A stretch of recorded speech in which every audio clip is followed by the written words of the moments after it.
on fertile lands, cultivated by native civilizations, where joy and pain birthed jazz, and where new Americans add flavor to the local stew. Louisiana is home to both justice denied and resilience embodied.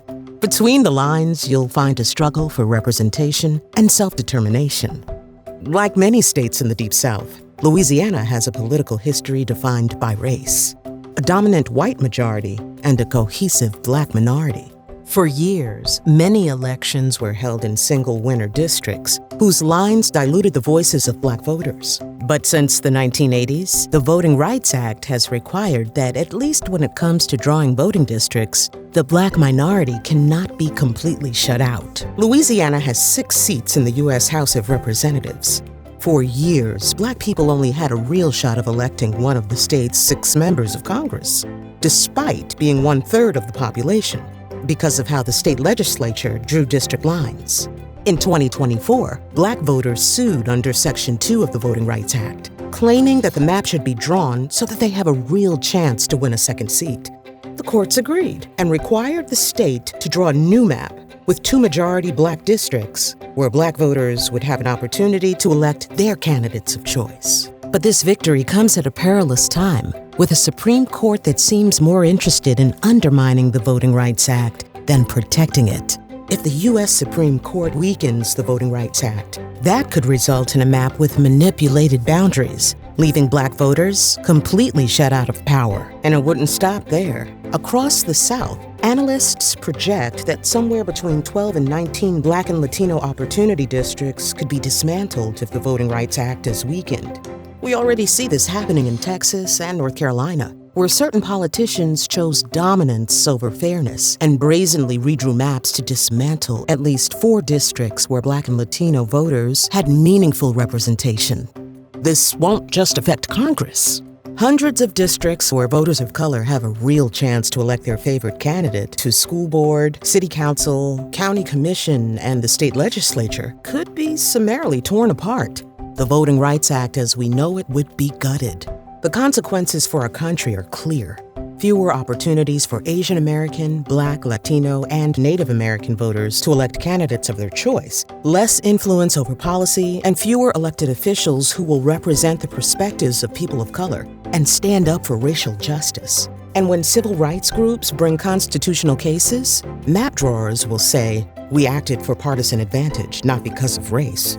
With the current Supreme Court, that defense will often succeed.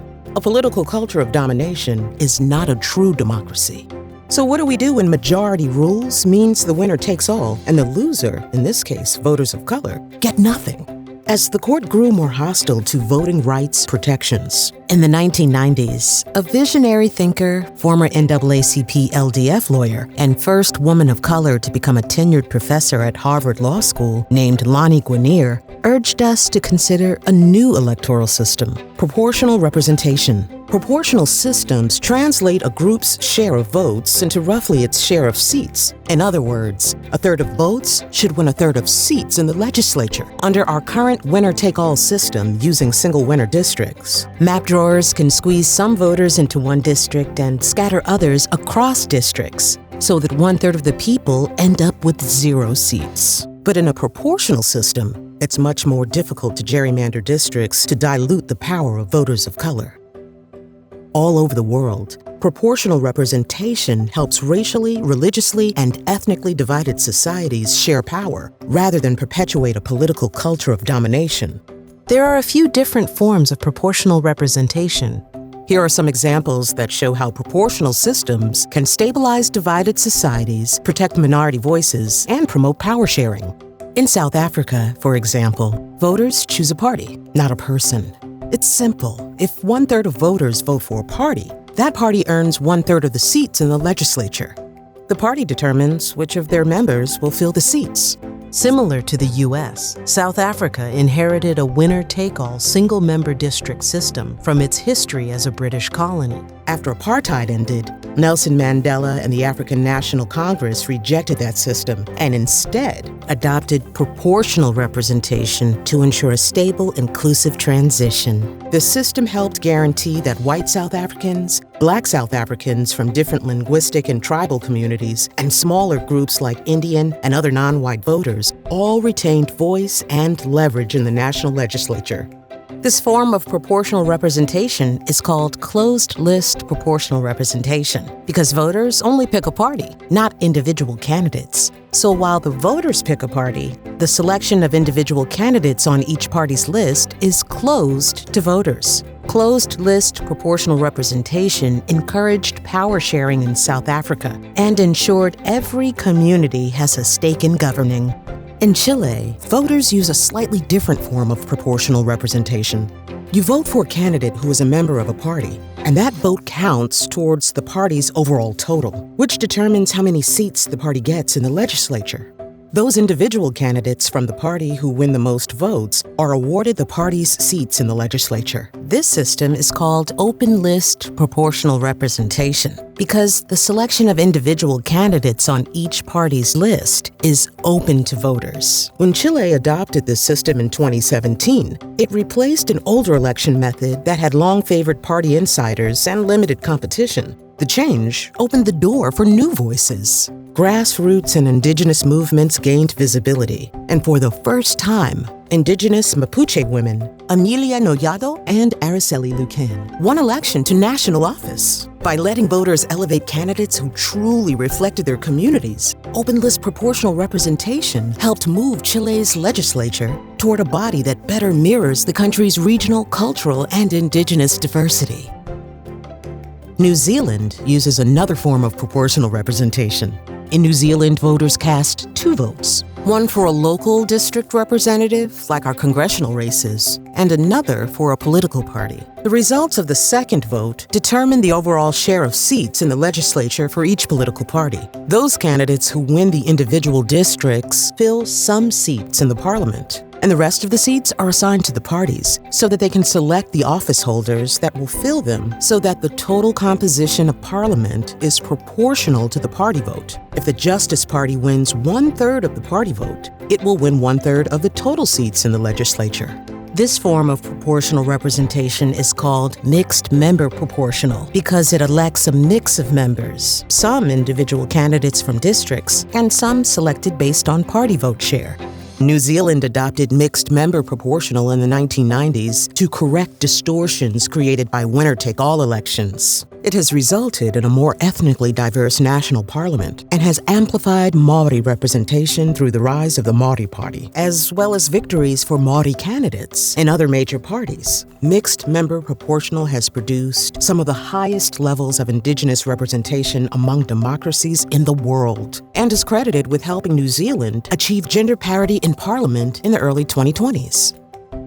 Ireland and Northern Ireland both use another form of proportional representation, where they use a ranked ballot and multi-winner elections. Proportionality is achieved when voters use ranked ballots to choose multiple winners in a single district, like voters in one city council district using ranked ballots to elect 3 members to the city council. If your first choice is unpopular and won't win, they use your second choice. And that process repeats itself until 3 winners are identified. These multi-winner districts with ranked ballots are harder to manipulate or gerrymander than a single-winner district, taking away a tool of manipulation. This form of proportional representation is called single transferable vote, or STV, because each voter gets a single vote. But since the voter ranks the candidates in their order of preference, when their first choice candidate is no longer viable, that vote transfers to the voter's highest ranked viable candidate. Ireland has used this version of proportional representation for more than a century. Racked with a history of political and sectarian violence, Northern Ireland adopted it as a key element of its peace process in the Good Friday Peace Agreement's power-sharing model. It enabled shared governance and reduced violence between communities divided by both faith and ethnicity, between native Irish Catholics and descendants of British settlers. Through proportional representation, Ireland and Northern Ireland have taken a big step toward peace.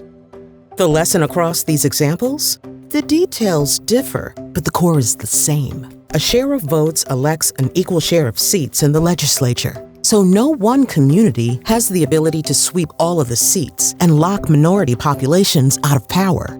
Without the protections of the Voting Rights Act, winner-take-all systems make it easier for politicians to draw districts that shut out communities of color. In Louisiana, that could mean a lopsided 5-1, or even 6-0, congressional delegation that reflects the preferences of a white majority rather than the full electorate. Under a proportional approach, Black voters would likely win about 2 of 6 seats, giving Black voters statewide, not just Black voters in 2 districts, real opportunities to elect candidates of their choice. Proportional systems may even help close the civic participation gap. Many voters of color understandably conclude their vote doesn't matter. Either they live in a district where their candidate of choice wins by 50 points and their vote is extra, or in a district where their preferred candidate can never win. Under proportional representation, every additional vote can help increase your community's seat share, making each vote truly powerful. Proportional representation's benefits go beyond racial representation. As America diversifies, drawing district lines to allocate power among Black, Latino, Asian American, and Native American communities puts map makers in charge of who wins and loses, and which communities get a voice. Proportional representation lets voters make that choice by self-organizing around race, ethnicity, language, religion, neighborhood, small business interests, education, or other priorities, and then building coalitions at the ballot box. Alliances can evolve from election to election based on issues that matter. The key change is straightforward. Replace winner-take-all single-winner elections with some version of proportional representation. In Louisiana, that could mean shifting from 6 single-member districts to 2 districts that each elect 3 members using one of the proportional systems we saw earlier. The outcome would still reflect Louisiana's overall political leanings. 2 Black preferred candidates would likely win alongside 4 white preferred candidates. This is where civil rights leadership is essential. When an affiliate in Georgia or New Mexico calls the national office and says, "Our city council's one opportunity district is being dismantled. We need an array of tools, not a single hammer." Some places may be able to fight to hold on to their districts, but other places could adopt one of the proportional systems, and they can choose the system best tailored to their community. The civil rights community cannot rely on democracy reform technocrats alone to design proportional systems that work for real people. Too often, democracy reform has been a policy debate club disconnected from the lived realities of voter suppression and racially polarized voting. Civil rights organizations bring the grounded experience and moral clarity to ensure that reforms actually empower communities, not just rearrange political mechanics. The moment to understand these reforms is now. We face an administration hostile to race-conscious remedies and politicians eager to press every advantage to entrench their own power. Communities are hungry for solutions that give them a real voice. Proportional representation could meet that need by delivering fairer outcomes and eliminating gerrymandering as a way to dilute or dissolve the power of voters of color. We cannot continue to live in a broken house. We must expand our toolbox and build the truly multiracial democracy we deserve, one that ensures that communities of color have proportional representation by design, so that we may have the power to shape our communities' futures. It's up to us to chart a new path.